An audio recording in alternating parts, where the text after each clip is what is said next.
حکومت نے اگلے مالی سال کا بجٹ پیش کر دیا ہے۔ وفاقی وزیر خزانہ محمد اورنگزیب نے قومی اسمبلی میں بجٹ اجلاس سے خطاب کرتے ہوئے بتایا کہ آئندہ مالی سال میں ترقی کی شرح 4% رہنے کا امکان ہے۔ افراط زر یعنی مہنگائی کی شرح 8.2% رہنے کی توقع ہے۔ ساتھ ہی بجٹ خسارہ 3.6%، جبکہ primary surplus G D P کا 2% رہنے کی توقع ہے۔ اس کے علاوہ ایف بی آر کا ٹیکس وصولی کا ہدف 15,264 ارب روپے رکھا گیا ہے، جو رواں مالی سال سے 17.6% زیادہ ہے۔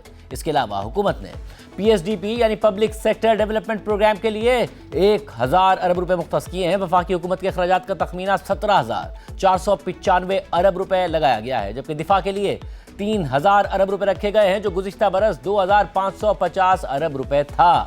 وزیر خزانہ کی بجٹ تقریر کے مطابق بجلی اور دیگر شعبوں کے لیے سبسڈی کے طور پر 1,091 ارب روپے مختص کیے گئے ہیں۔ اس کے علاوہ بجٹ میں وزیر اعظم اپنا گھر اسکیم کے لیے 71 ارب روپے اور بے نظیر انکم سپورٹ پروگرام کے لیے 838 ارب روپے مختص کیے گئے ہیں، جو رواں سال کے مقابلے میں 17% سے زیادہ ہے۔ اس حکومت میں بار بار تنخواہ دار طبقے پر بوجھ ڈالا گیا ناظرین، اور اس بار وزیر خزانہ نے اپنی بجٹ تقریر میں بتایا ہے کہ حکومت نے تنخواہ دار طبقے کو فائنلی ریلیف فراہم کرنے کا فیصلہ کیا ہے۔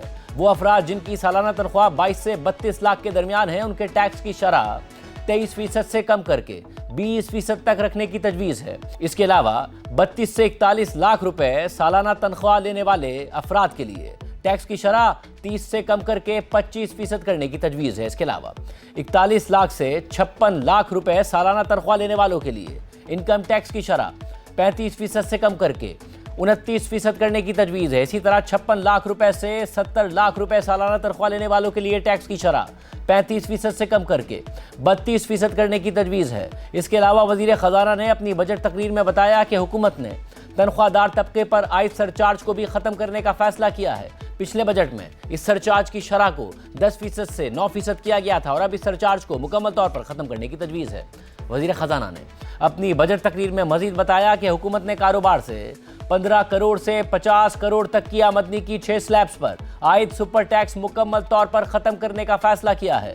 یہ سپر ٹیکس 1 سے 7.5% تک کی سطح پر تھا۔ اسی طرح حکومت نے 50 کروڑ سے زیادہ آمدنی پر سپر ٹیکس کی شرح 10% سے کم کر کے 8% کرنے کی تجویز دی ہے، لیکن بینکس، تیل اور گیس تلاش کرنے والی کمپنیوں اور فرٹیلائزر کمپنیوں پر موجودہ سرچارج برقرار رہے گا۔ اس کے علاوہ حکومت نے جائیداد کی منتقلی پر عائد ود ہولڈنگ ٹیکس کو فائلرز کے لیے خریداری پر 2.5% سے کم کر کے 1.25% کرنے اور فروخت پر 5.5% سے کم کر کے 2.75% کرنے کی تجویز دی ہے۔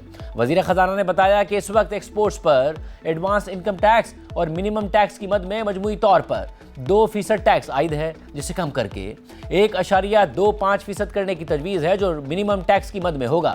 وزیر خزانہ نے اپنی بجٹ تقریر میں مزید بتایا کہ اس وقت کریڈٹ یا ڈیبٹ کارڈ کے بیرون ملک استعمال پر ہر ٹرانزیکشن پر 5% ود ہولڈنگ ٹیکس دینا پڑتا ہے، اس لیے ود ہولڈنگ ٹیکس کی شرح کو 5% سے کم کر کے 0.5% کرنے کی تجویز ہے۔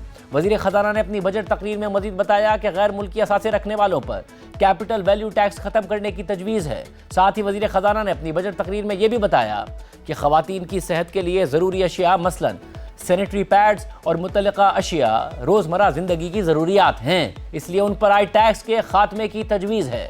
پاکستان آبادی کے اعتبار سے دنیا کا 5واں بڑا ملک ہے، اور آبادی میں اضافے کی رفتار تشویشناک ہے، اس لیے کانٹراسیپٹیوز پر عائد ٹیکس مکمل طور پر ختم کر رہے ہیں۔ وزیر خزانہ نے اپنی بجٹ تقریر میں تاجروں کے لیے ٹیکس اسکیم کا بھی ذکر کیا اور بتایا کہ انکم ٹیکس آرڈیننس کے تحت چھوٹے دکانداروں کے لیے فکس ٹیکس سسٹم متعارف کرانے کی تجویز ہے۔ اس سسٹم میں وہ دکاندار آ سکیں گے جن کی سالانہ فروخت 20 کروڑ روپے یا اس سے کم ہے۔ یہ دکاندار اس نئے نظام کے تحت اپنی سالانہ سیلز کا 1% ٹیکس ادا کریں گے۔ اس ٹیکس میں وہ اپنا ود ہولڈنگ ٹیکس ایڈجسٹ کرا سکیں گے، مگر گوشوارہ جمع کراتے وقت انہیں کم از کم 25,000 روپے جمع کرانے ہوں گے۔ روٹین میں کوئی آڈٹ نہیں ہوگا، خریداری پر ود ہولڈنگ کی کوئی ذمہ داری نہیں ہوگی، اور وہ دکاندار جو اس اسکیم سے فائدہ اٹھائیں گے ان کو پوائنٹ آف سیل مشین رکھنے سے بھی استثناء حاصل ہوگا۔ وزیر خزانہ نے اپنی بجٹ تقریر میں مزید بتایا کہ حکومت درآمد کی جانے والی کاروں اور 2000 سی سی سے بڑی اور 3000 سی سی تک کی ایس یو ویز پر فیڈرل ایکسائز ڈیوٹی عائد کر رہی ہے۔ 3000 سی سی سے بڑی گاڑیوں پر بھی ڈیوٹی بڑھائی جا رہی ہے۔ اس ٹیکس کا اطلاق 2 کروڑ سے مہنگی لگژری